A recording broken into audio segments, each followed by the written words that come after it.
ऐसी हालत है इस वक्त देश में कि जिनका शिक्षा से कोई संबंध नहीं है वो शिक्षा मंत्री, जिन्होंने कभी किचन में पैर नहीं रखा वो खाद्य मंत्री बने हुए।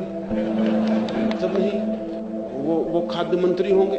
क्यों? उनकी योग्यता यह है कि वो 10 दफा जेल में गए। कुछ समझ में नहीं आता। 10 दफा जेल में जाने से किसी को डॉक्टर बनाइएगा, 10 दफा जेल में जाने से कोई सर्जन बन जाएगा, लेकिन 10 दफा जेल में जाने से वो मंत्री बन सकता है। मंत्री क्या सबसे अयोग्य काम है? इसके लिए कोई योग्यता की जरूरत नहीं। इस वक्त हिंदुस्तान में अगर चपरासी भी होना हो तो एक विशेष योग्यता की जरूरत है, लेकिन प्रधानमंत्री भी मुल्क का होना हो तो किसी योग्यता की कोई जरूरत नहीं।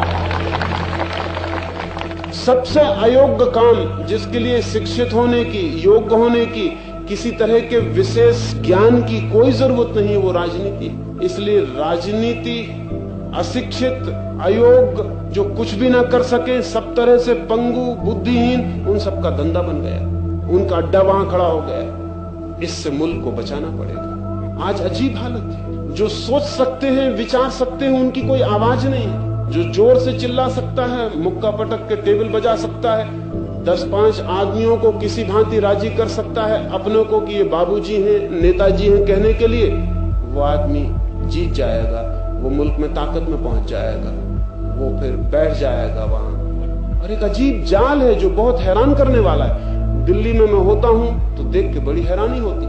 बड़े नेताओं से मिलना होता है तो बड़ी हैरानी होती कि नेता का बड़ा होना क्या जरूरी रूप से बुद्धि का छोटा होना होता है? शरीर तो जरूर नेताओं के बड़े हो गए और शरीर फैलते ही जा रहे हैं, अत्यंत कुरूप और बेढंगे होते चले जा रहे हैं, लेकिन बुद्धि भीतर सिकुड़ती जा रही है। बुद्धि का कोई पता नहीं चलता।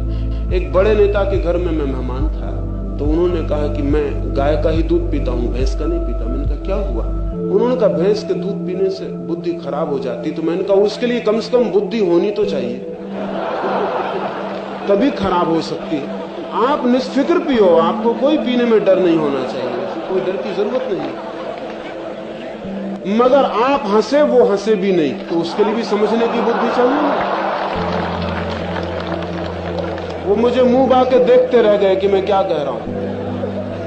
एकदम बुद्धिहीन नेतृत्व मुल्क के ऊपर बैठ रहा है, कौन उसे अलग करेगा? बहुत हैरानी का मामला हुआ है, लेकिन चारों तरफ घटित हो रहा है। और इसे कैसे रोका जाए? युवकों को राजनीति में भाग नहीं लेना चाहिए, लेकिन राजनीति पर गहरी नजर रखनी चाहिए, समझना चाहिए, पहचानना चाहिए, अध्ययन करना चाहिए।